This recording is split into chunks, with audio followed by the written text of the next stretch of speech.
Happy Monday. Time again for Ask Mike, joined by Mike Irwin. I'm Trey Dare. A whole lot to get into. Transfer portal wrapped up, but Mike, top of mind, the Arkansas basketball team. Kind of seems like we got a classic case. We've seen this so many times in college basketball.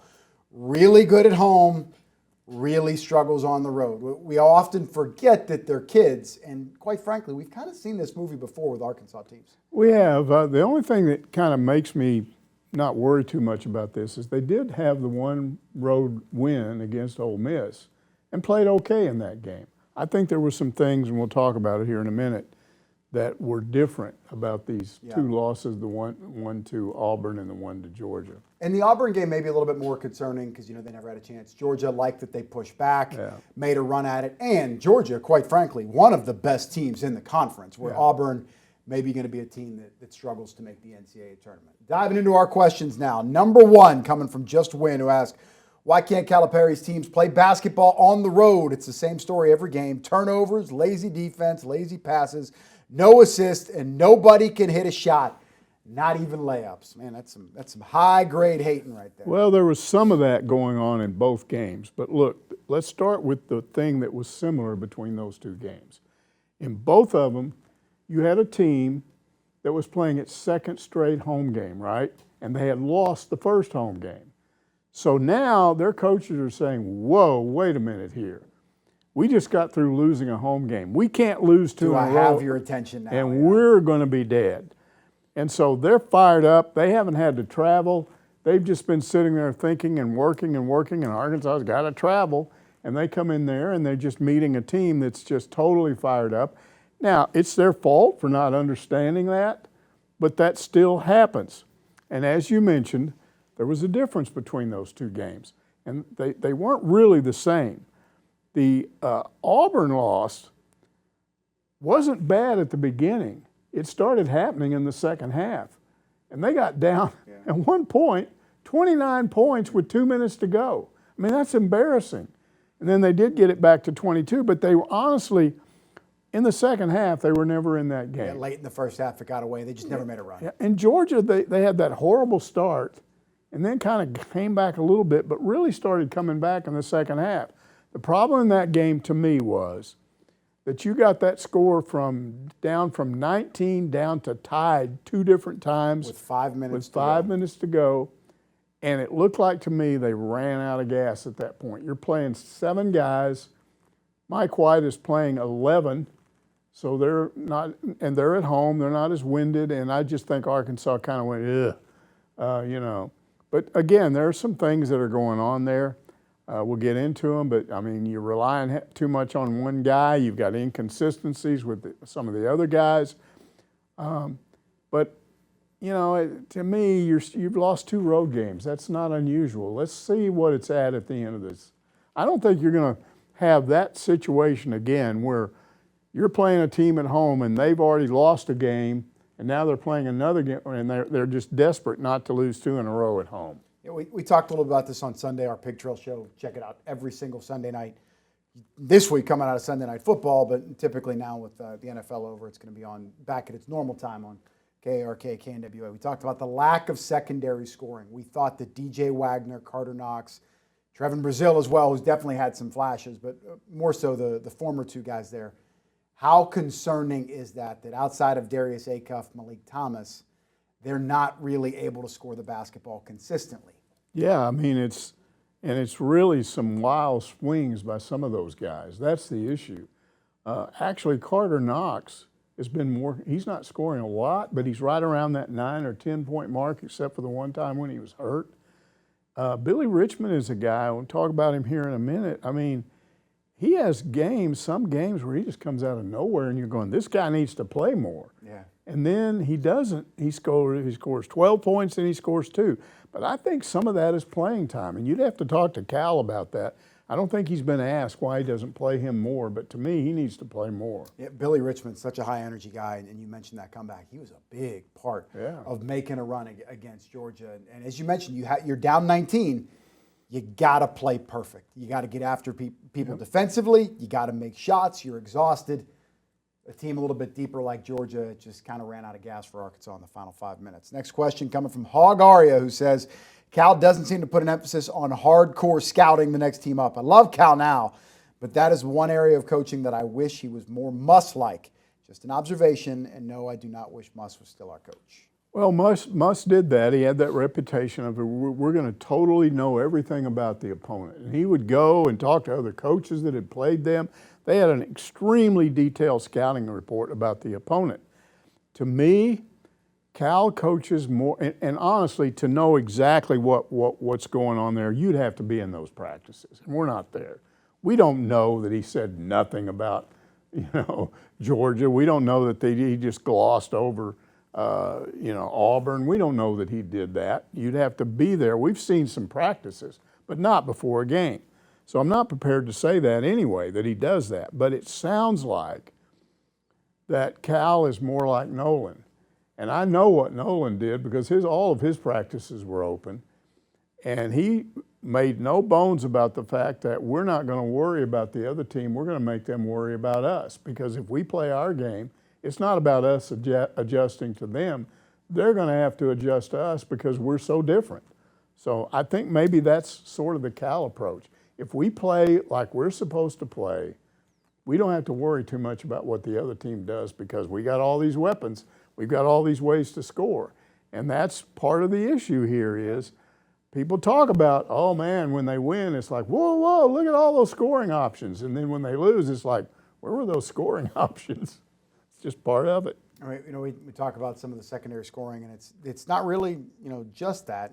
As you mentioned there, guys like Carter Knox, Trevor Brazile, they're the best players on a lot of really good teams in the country if they're elsewhere. Coincidence or concern that on the road they're having these large, flat stretches, like the stretch late in the first half against Auburn, like the way they started against Georgia. They just didn't seem to have the energy. Yeah, I think we got to see one or two more road games. Again, they sort of screwed up toward the end of the Ole Miss game too. Yeah. But some of that is just it's going to happen. It just happens in road games. I've seen it too many times, too many years. Even when Muss was here, some of that happened.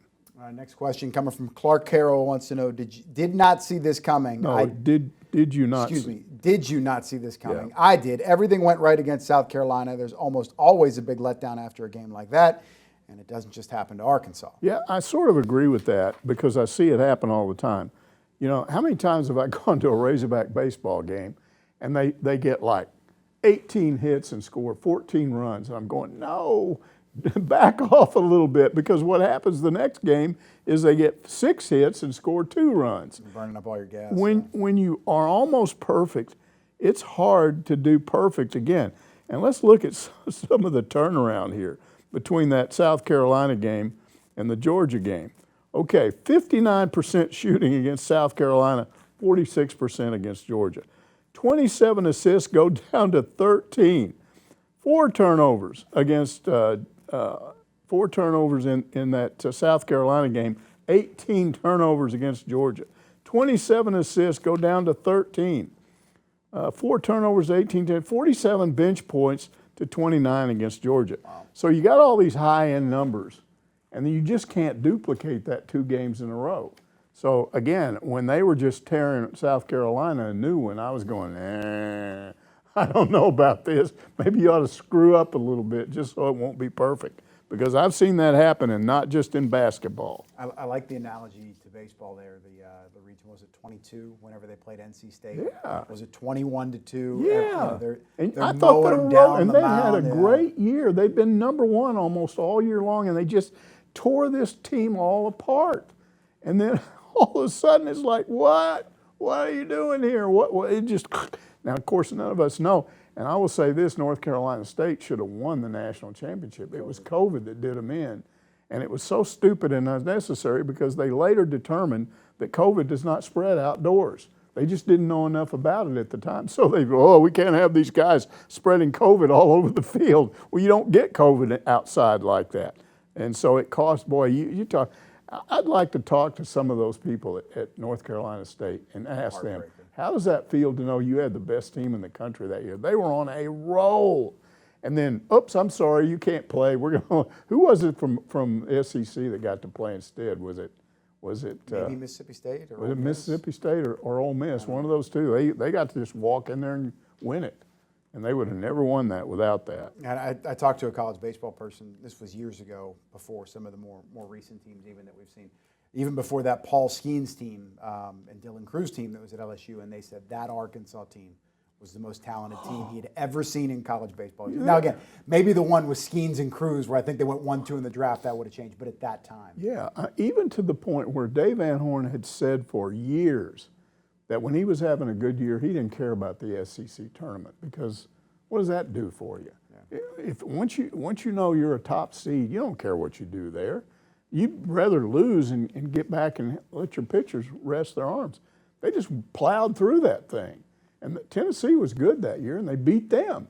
You know, it just I didn't see that coming.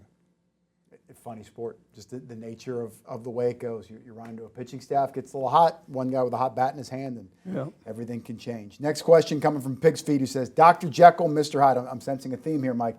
I did not expect to see this team have this much of a difference from one game to the next. Yeah, we're talking about two games here, and again, they were very unusual. Now, let's look at what happens next, because they're playing Vanderbilt here on Tuesday night. Now, I'm a little bit concerned about that, just from the fact that Vanderbilt is now, if they were still undefeated, you'd have a full house there. But on a Tuesday night with a team that's on a 2-game losing streak, will Razorback fans, with some of them, we know what, this is a soft audience at Bud Walton these days. You got all these corporate tickets and people are deciding. They show up for the main events, though. Yeah, they do. But is this a main event? I don't know. They've lost 2 in a row. So we'll see. I would hate to think that you don't have the full energy and everything on Tuesday night. But then this is the issue that I see this week. Come back on Saturday night, you got LSU coming in here. LSU struggling a little bit. You're going to have a snowstorm, according to Dan Scott. Yeah, maybe. And you get this snowstorm going on, and nobody's in the arena, and then, what happens?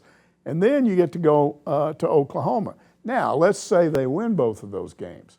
So they go from 3-2 to 5-2, and then if they beat Oklahoma, which Oklahoma's tied last place in the SEC, they've only got one conference win that, and you're suddenly 6-2.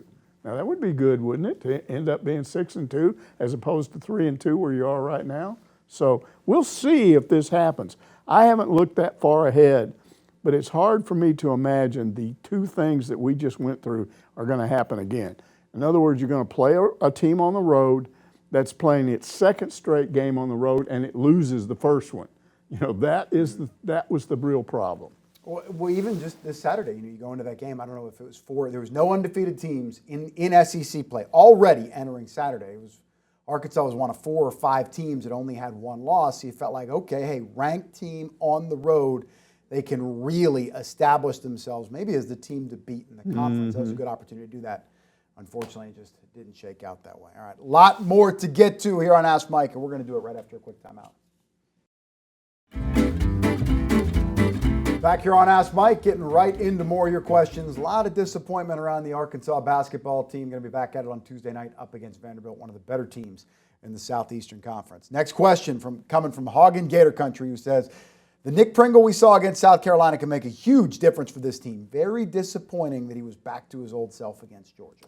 You know, I'm not sure what they have to do to fix that situation, but to me, what he did against South Carolina proves the guy's got ability. It's not just that, we should have never brought him in here. He doesn't have the talent. I mean, the guy scored 20 points, 18, something like that? He and Malik Ewan combined, the Twin Towers there down low, they combined for the most points they'd ever had in a game this season. And I mean, when they're both playing like that, so he's important. I've read on the internet people saying, don't play him anymore, just leave him off, let Ewan play the whole time. I still think you can't do that. You need him.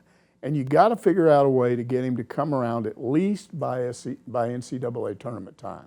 And we've seen that happen before. So I'm just going to say, keep putting him in there. Might hurt you from time to time. If he's not playing well, get him out. But keep putting him in there. Keep motivating him. Keep pushing him. Because I think the guy can play. I've seen him play. There's just no reason for him to do what he's done at times and then suddenly just vanish. How do you feel about Arkansas's post presence? Are they getting enough consistently out of Ewan, Pringle, and Brazil? No. Brazil is way too inconsistent. He's what he always has been, which is 18 points, then 8 points. You know, he's playing defense, he's not playing defense. To me, Ewan is the most consistent of that bunch in that since SEC play started, and it really started a couple of games before that, he's been right around 10 points, 12 points, 13, right in there. You know, gets 5 or 6 rebounds, has some block shots. The guy can, when he's at his best, he's also a really good assist guy. He can dish the ball off. He can start inside. He draws a crowd. He gets it around to the side, and boom, you got a layup. So I like him a lot. But Brazil has to be more consistent, and they have to get Pringle going. Yeah, I wonder with Trevin Brazil if maybe he's playing through a little bit of an injury. I remember he missed the game with back spasms, which we all thought was probably like a silent punch. Yeah, we don't know. We don't know. Then the Louisville game, if you remember, the best half he played all season. Dominant, looked like an absolute superstar. Rolled his ankle in that game. Now, he played through it, finished the game, all that stuff, and he hasn't missed a game since. But hasn't quite felt like the same player, save for maybe little here or there moments. And unless they talk about it, we don't know. Correct. And they haven't. If they're not going to miss time, we have to assume they're good enough to be out there, that they're close enough to 100%. Next question coming from Popular Porkster, who asks, who can we really count on game to game? Acuff is obvious, maybe Thomas. The only other one I could think of is Ewan. The others are on and off, up and down. Yeah, I thought I'd break this down a little bit just to emphasize it. So this would be in sequence of the conference games because there's been 5 of them. Brazil, 7 points, 18 points, 12 points, 13 points, 8 points. Richmond, 5 points, 13 points, 3 points, 3 points, 12 points. It's like whoop, whoop, whoop. Wagner, 2 points, 3 points, 4 points, 12 points. He's been down a lot, and he does a lot of things without scoring, so he still needs to play. And then there's Knox, 11 points, 10 points. The 0 points he scored was when he was hurt. He only played a few minutes in that game. So then 8 points, 8 points. So he's fairly consistent, and he needs to be in there.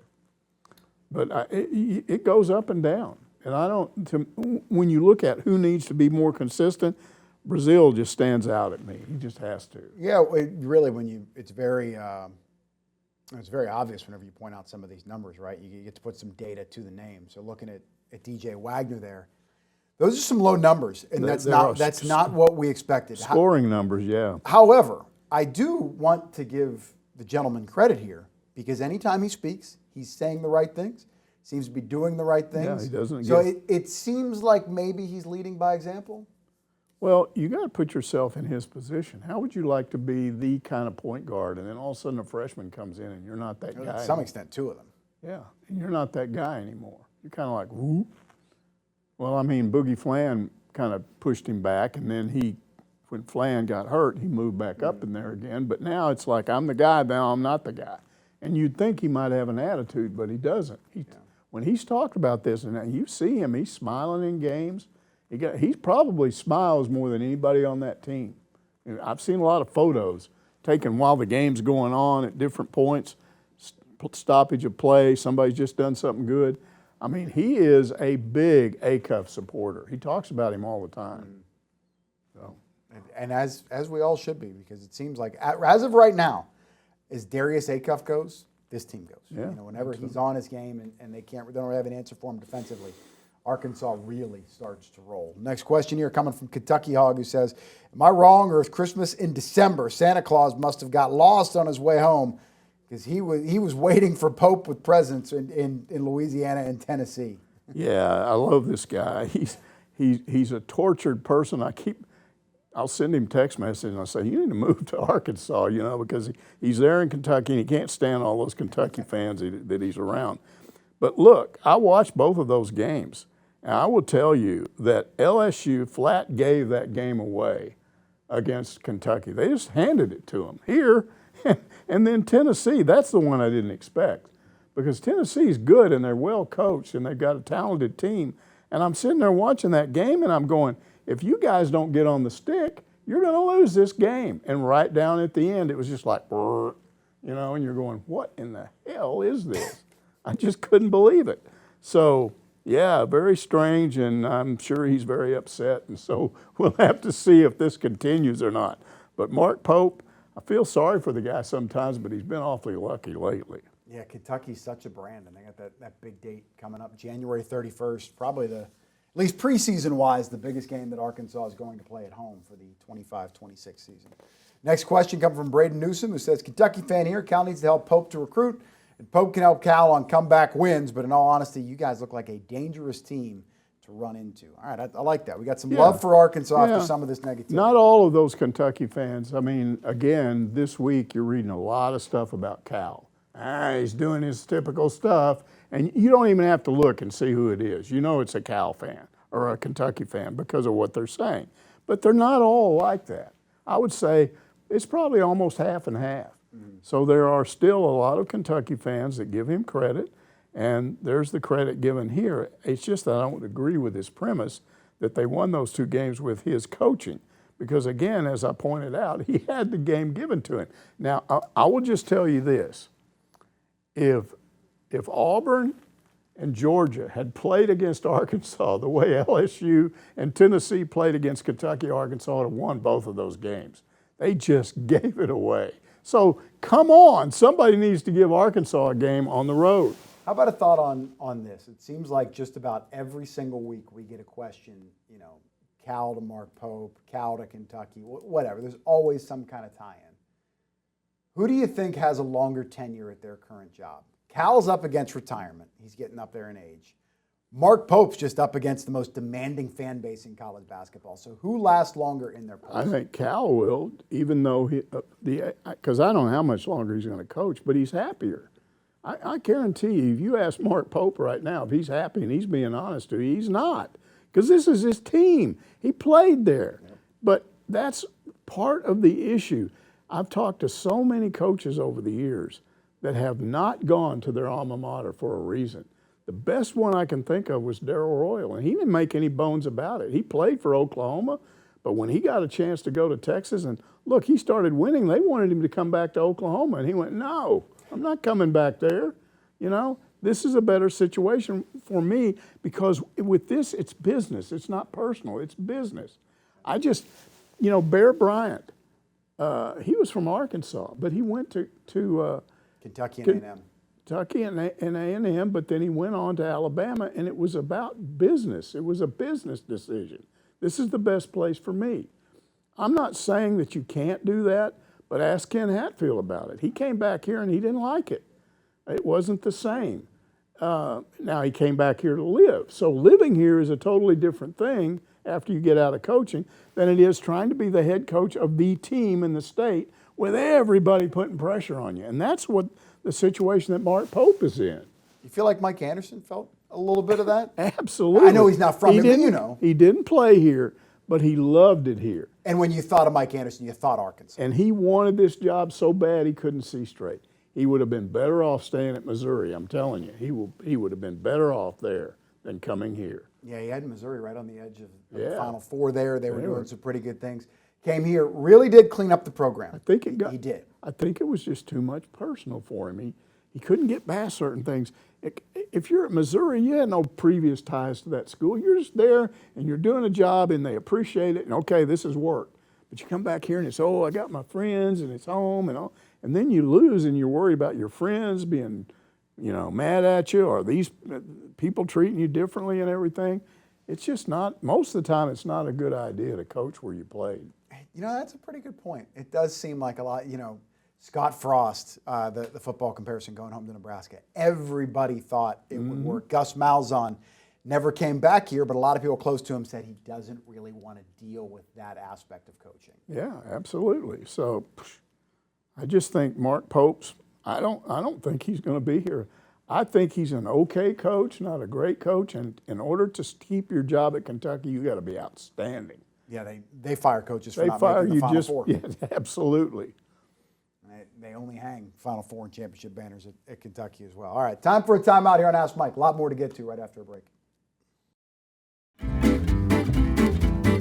Back here on Ask Mike, talking a whole lot about Arkansas letting down against Georgia. Saw the same thing pretty much, just in a different fashion against Auburn the week before. About to get into some football stuff as it relates to Ryan Silverfield wrapping up the transfer portal and what appears to be a pretty good class to turn things around at Arkansas. Next question here coming from Cajun Hog, back into basketball here, who asked, what was going on between Cal and Acuff in the South Carolina game on TV? It looked like they got into it a little bit when Acuff was on the bench. Yeah, that question never got asked, and I can only conclude that from that media perch high up on the southeast side of Bud Walton, I don't think you can see something like that unless you're specifically looking at that spot, and apparently they were not. If you're watching on TV like I was, you can't miss it because they had a close-up of Cal, and he was saying all this stuff to Acuff, and then he started to walk away, and Acuff yelled back at him. So because he never addressed it, I don't know exactly what was going on there, but I'm going to take a guess. And here's what I'm going to say. Knowing Cal and what his motivations are, I think he knows that Acuff can be the player of the year in the SEC, not just the freshman of the year, but he has a shot if he's got to get better a little bit. As good as he's been, he's got to improve somewhat because there's some competition there. But if he were to be the player of the year in the SEC, what would that do to his draft status? He wouldn't just be, a first rounder. Pick, maybe a top 10 pick. Yeah, maybe he's going on up there. Now, why is that important? Well, he likes to deliver when he brings these kids in here and he tells them, you're a one and done, and I'm the guy that can make it for you. That's what he did to Malik Monk when he came in here and took him out of Arkansas. He took him because he was saying, look, I'll get you to the NBA after 1 year. You go to Arkansas, I might take you 2 or 3 years. So that's his thing. So every opportunity he gets to do that, I think he wants to do that. So I think that's what he was doing. Because at that point, Acuff had that kind of so-so game against Auburn. Now he's back home against South Carolina. It was better, but he'd made a couple of little mistakes. So I think he's just pushing him to get better. Now, put yourself in Acuff's shoes. He's not going to say this, but it's got to be hard to be a true freshman and having to carry a team every week where you're the guy that has to play well, because if you don't, the team doesn't have a chance. And finally you don't, and you go on the road and get beat badly. And then you come back here and you're playing a lot better, but it's apparently not good enough for your coach. And so I think he got frustrated a little bit. But here's the thing about that. You know what happened right after that argument? He came back in the game. Yeah. So that's just basketball. I think they're both mature enough to handle that. I think Acuff is. I know Cal is. I think Acuff knows what's going on there. So along those lines there, him coming back into the game, and I know you're an old school guy with what I'm about to say, so we get a chance, full-on opinion, Mike Irwin here. Do you think Cal, again, you're an old school guy, you remember, you talk back to the coach, you are not playing. Is Cal okay with pushback? He wants input, he wants to know how his kids feel. It's not as simple as my way or the highway, or do you think maybe after the game he's like, hey, Darius, I know you're passionate, I know you care, you better not do that again? Yeah, there might have been some of that. Again, I'd have to be there to see it. But I think with certain players that you have respect for, maybe you give them a little more leeway than somebody else. Maybe. You ever heard the story about Jimmy Johnson who cut some players because they were hungover, they missed sprint times, and he said, "What would you have done if that was Troy Aikman?" I would have told Troy, wake up! We need you this week. Well, there's a story about Frank Broyles, and he had one of his assistant coaches going around doing a check, and one of these guys was late and didn't come in until later, and the guy comes in and says, "Hey, he was late," and he said, "You go back and tell him that you couldn't find me, otherwise you would have been in deep trouble." Frank just didn't want him to think he knew about it. So yeah, there's some of that going on. The one guy that never did that, and I have a lot of respect for him, was Nick Saban. He just didn't care. I don't care if you're a 6-star, 8-star. If you come in and mess around, I will get in your face and I will put a foot up your rear end. But he was Nick Saban. He was one of a kind. There's never been anybody like him. Even look at Lane Kiffin, now one of the best coaches in college football. Saban fired him the week before the national championship game. He does not fool with you. Because he didn't feel like he was committed enough. Next question here coming from Bring Back the Old Bud, who says, I'm used to seeing clips of fans fighting in the stands at pro games, but never one at BWA.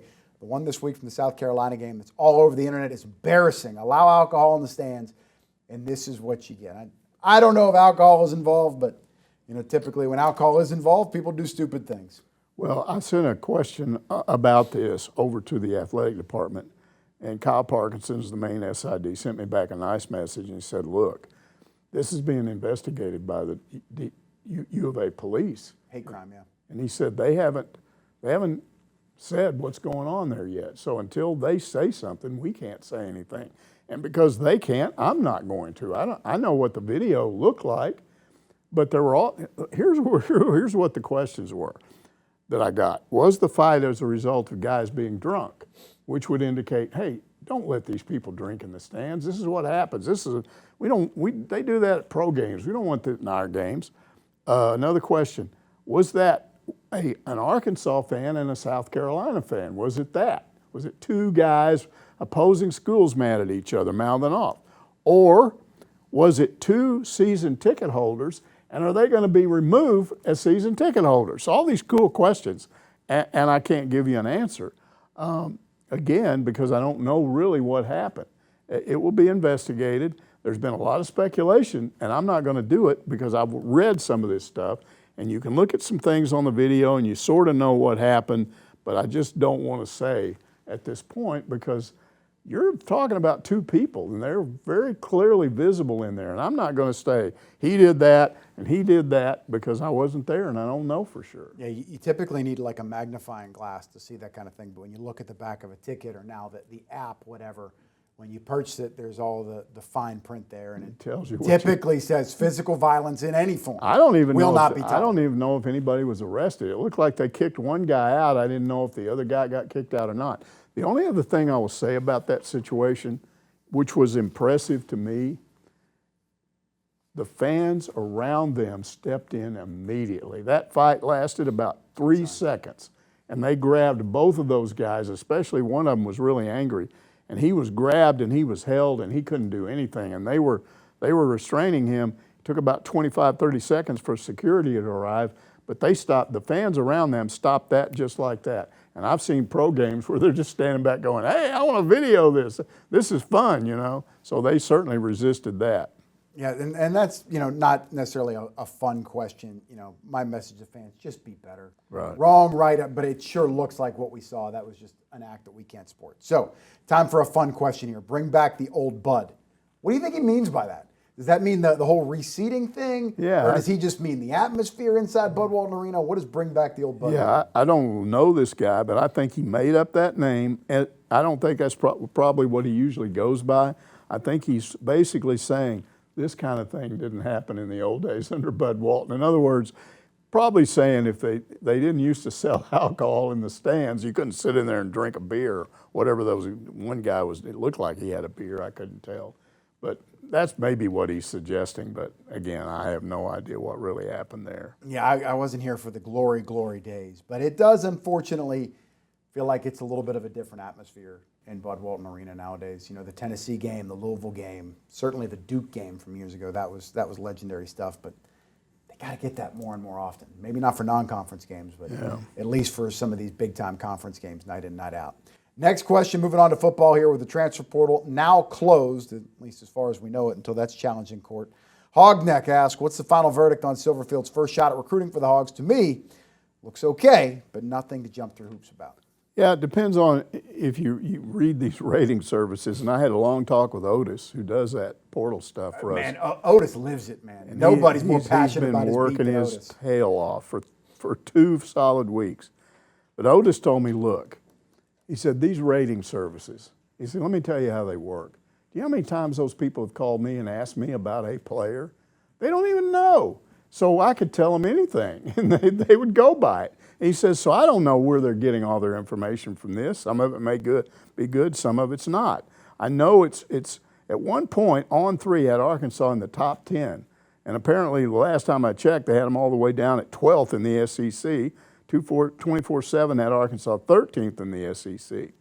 I mentioned this before last week, but ESPN has come up with this interesting, I think it's very interesting. They rated schools where you had a new head coach because the previous head coach was fired, and they had a real problem.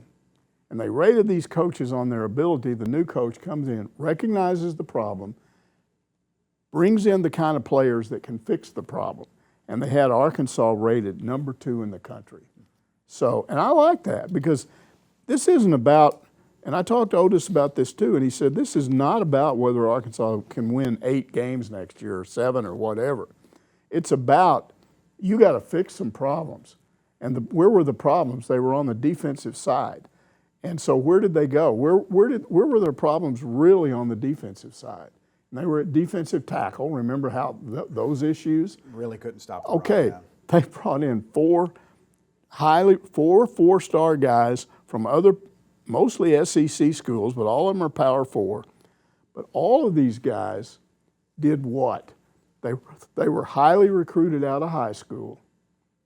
As Otis put it, Arkansas could have never gotten any of these guys. They were too hot a property with these other schools. So they go to a place like Alabama, or they go to a place like Ohio State. And then what happens?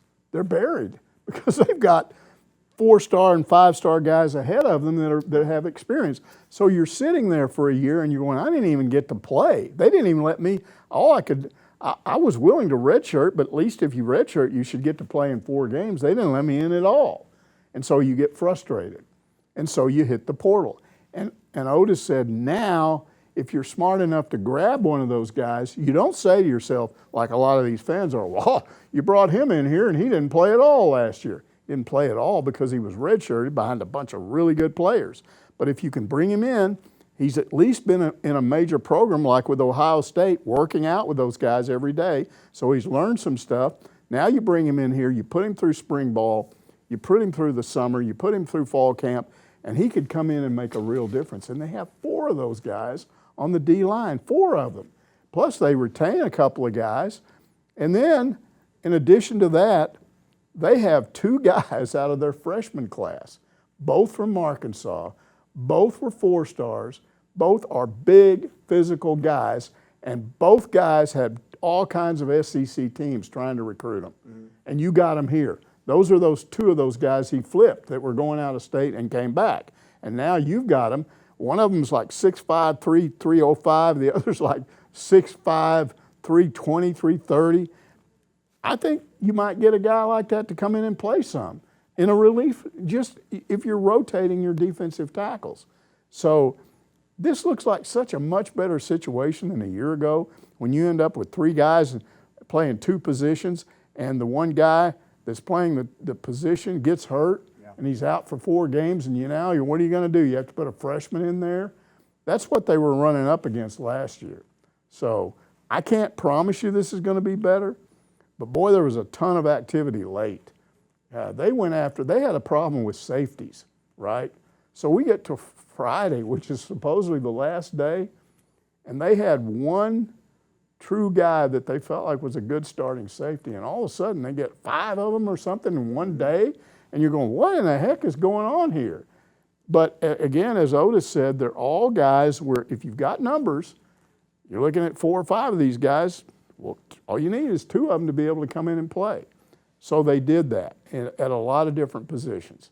They did it in the offensive line where they had they had to replace both starting tackles.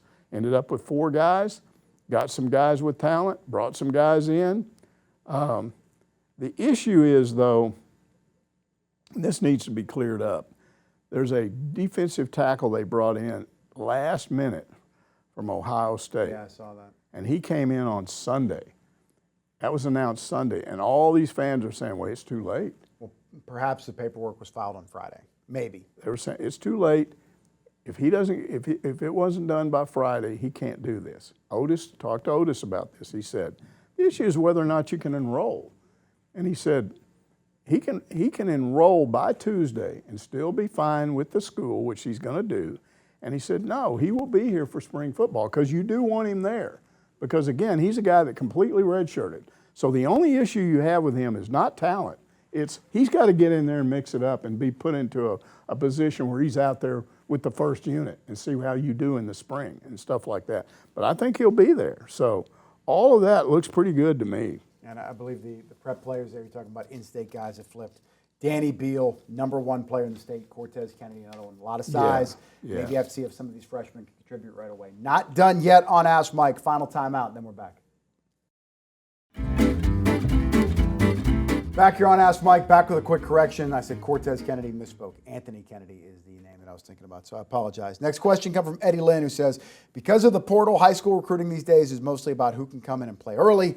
Arkansas have any of those? We got one in the national championship game tonight. Malachi Tony. Right. Anthony Tony. Okay, I'm all over the place. we just talked about big-time impact player. We just talked about two of them. Danny Beal, defensive tackle from Wynn, 6'5", 300 pounds. Solid four-star, recruited by Ole Miss, LSU, and Georgia. And then another physical four-star D tackle, Anthony Kennedy Jr., 6'5", 330, recruited by Missouri, Miami, LSU, Florida, Tennessee, and A&M. And then there's this running back, and I'm intrigued by this kid. TJ Hodges, he's also a track guy, so he's got some speed. Oh, wow. Out of Bryant, four-star recruit who took Arkansas over Missouri, Auburn, Baylor, and Florida State. And they need running backs. So I think that's those three guys. I wouldn't be shocked if they got to play some. I don't think they're starters, but I think they'll help with depth. We got some track. Sutton Smith, running back, the Memphis transfer. If you remember the Arkansas game, he really ran away from some people. Yep. Jelani Watkins, receiver out of LSU, finished third in the 100-meter dash. Yep. And then you're saying this Hodges kid, he's another sprinter? Yeah. You got Doug Case over there? Is he going to have an influx of football players for the track season in the spring? Well, I don't know if the running back is going to run track, but he ran track in high school. But because the kid, what's going to be interesting about this, I think he's an LSU transfer. Jelani Watkins. The last guy was from A&M. And remember all the talk, he came in. Jordan Anthony? Jordan Anthony. He came in from A&M, and we thought that he was going to play football. But he came in and was so much better over there once he got coached by a real track coach that he won the NCAAs. I think he won indoor and outdoor. He did. He was the player of the year as a sophomore in his first year as a transfer. I mean, there's no question. He just turned pro. So before he could ever play football, he turned pro. Now, is this going to happen again? I don't know. We'll see. Have to wait and see. Well, Jelani Watkins, I don't think he ever even ran a meet until the NCAAs, and then finished third in the 100-meter final. I may not have that detail just right. Feels like we don't see this as much anymore. Now, track's a little bit different because the requirement, the time, it's just not quite the same. But you certainly remember the two-sport athlete days, right? Yeah. Saw a lot of football, baseball, even saw a little bit of football, basketball. What happened? Is it the money? Why did that all go? No, I just think it's you just have to spend so much time with that sport. Barry Lenny Jr., he was a quarterback, but he came here and played baseball for a year. And I still remember he was out there pitching, and Orville Henry came to watch him, and it was really cold, and he didn't pitch very well. And Orville said, he just didn't have his good stuff. And some guy, I can't remember who was, or a sports writer, said, Orville, it's 38 degrees out there. Nobody has their best stuff when it's 38 degrees. So, but you know, that stuff happens, but I think you see less and less of it because there's just so you have to make such a commitment. Yeah, it's been a while. Brandon Mitchell, I think, was the last one. Well, the backup quarterback, played in the basketball team. I mean, Connor Nolan, did he do both? Maybe for a year? Yeah, he did. Yeah, he did. 2 years? He had 1 year as football, 1 year of football. But it's just different now. In the old days, there were things that were done that just aren't done anymore. And you kind of like to go back to those days at times. It was kind of nice to have a guy that did two sports. But I think about this. People will be amazed that the younger people, but there was a time when these athletes didn't stay on campus in the summer, these football players, they went home. Yeah. Even to the point, and this is what caused one of those controversies with when Houston Nutt got here, because there was a guy that owned a trucking company in Dallas. And so there were a bunch of football players from Dallas that were on the team. And in the summer, they go back and they go to work for him. Mm-hmm. Well, his son's wife is divorcing him. She wants a divorce settlement. The kid is saying, look, my dad doesn't have that kind of money. He doesn't give it to me. And so they were fighting over how much money he had. And that woman got up on the stand and said, she starts naming off all these Razorback players, and she said, I know for a fact that they were coming over there, clocking in and leaving and coming back and clocking out. So all of a sudden they determined that these guys weren't working.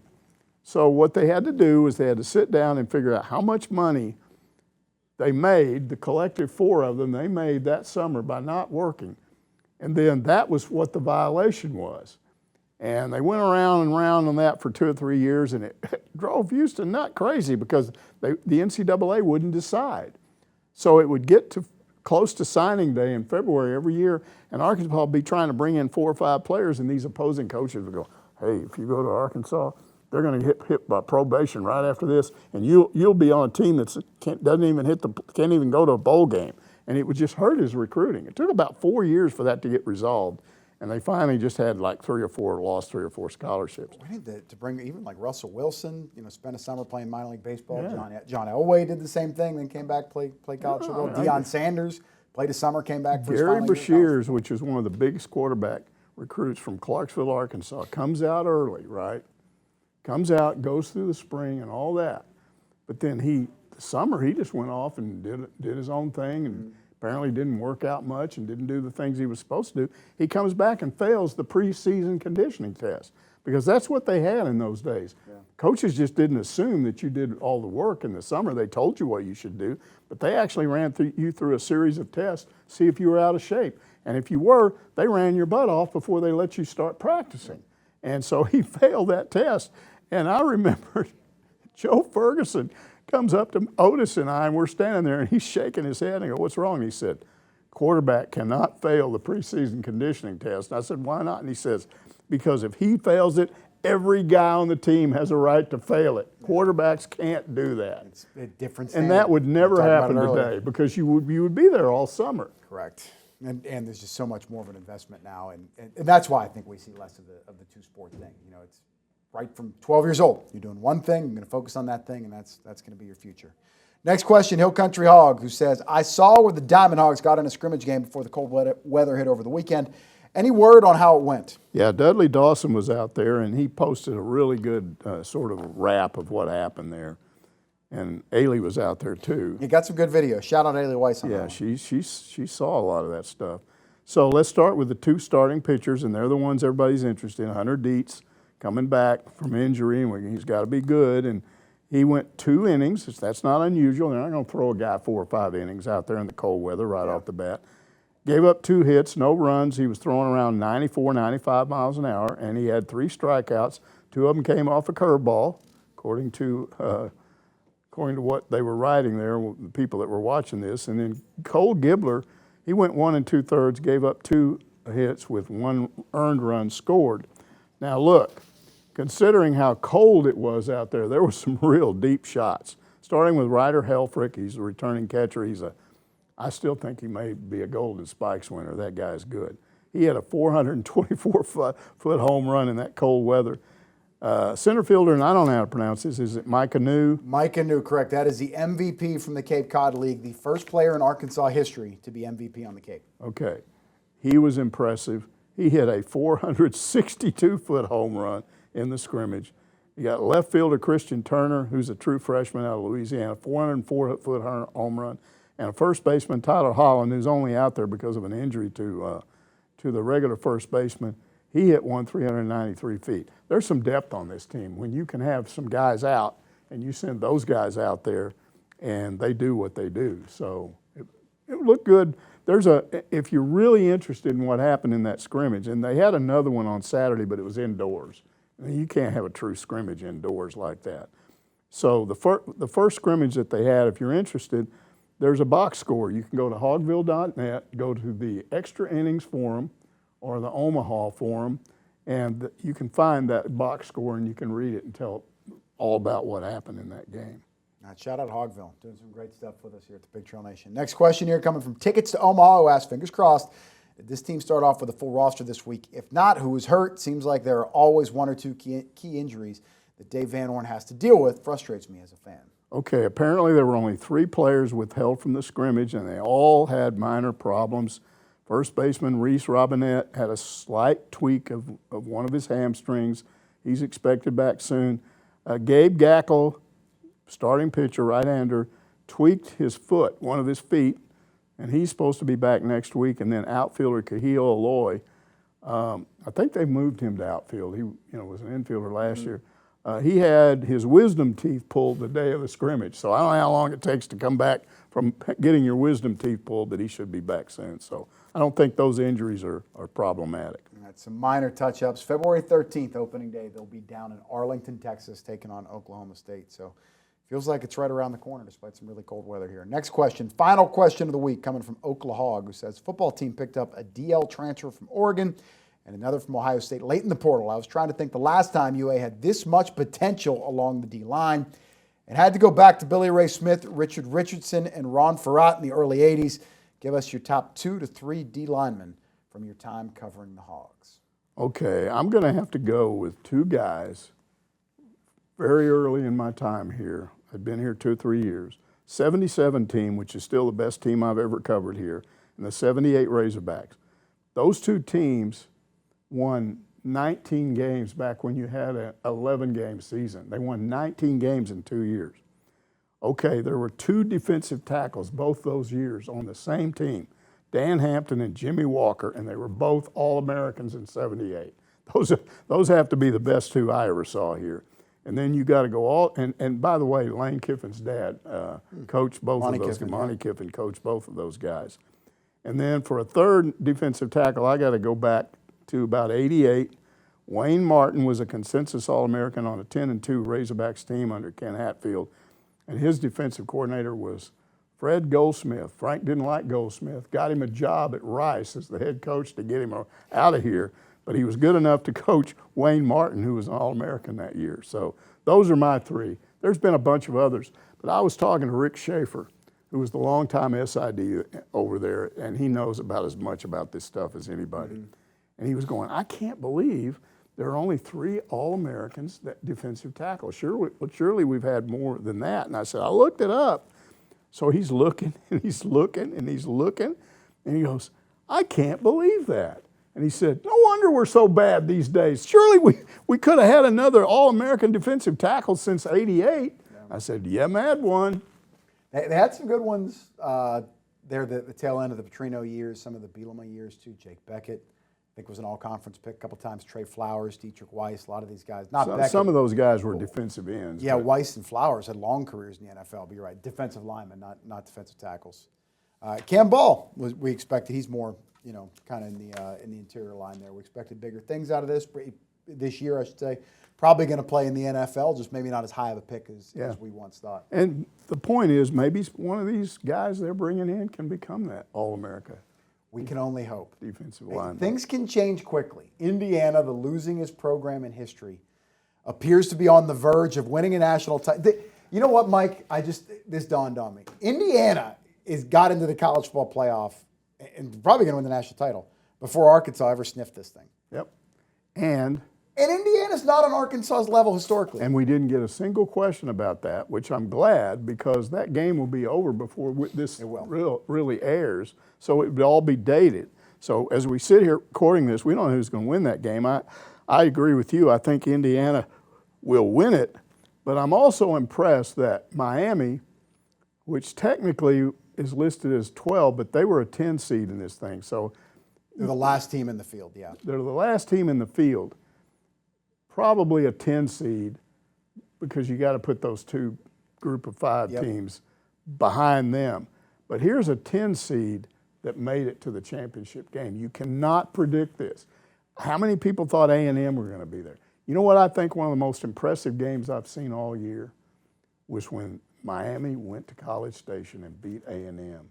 Very defensive. That is really hard to do. Yeah. When that kind of A&M was right there, they thought they were going to win the national championship, but they got to win that game.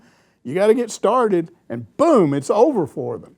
And Miami came in and did that. And when I saw that, I went, whoa, this team's a lot better than I thought they were. Congrats to Indiana, a remarkable season. Congrats to Miami, Mario Cristobal, great turnaround. Carson Beck, been in college for like 15 years, finally tonight, probably going to be its final game. And that's it for us, our final question here on this week's Ask Mike. We'll be back at it again next Monday.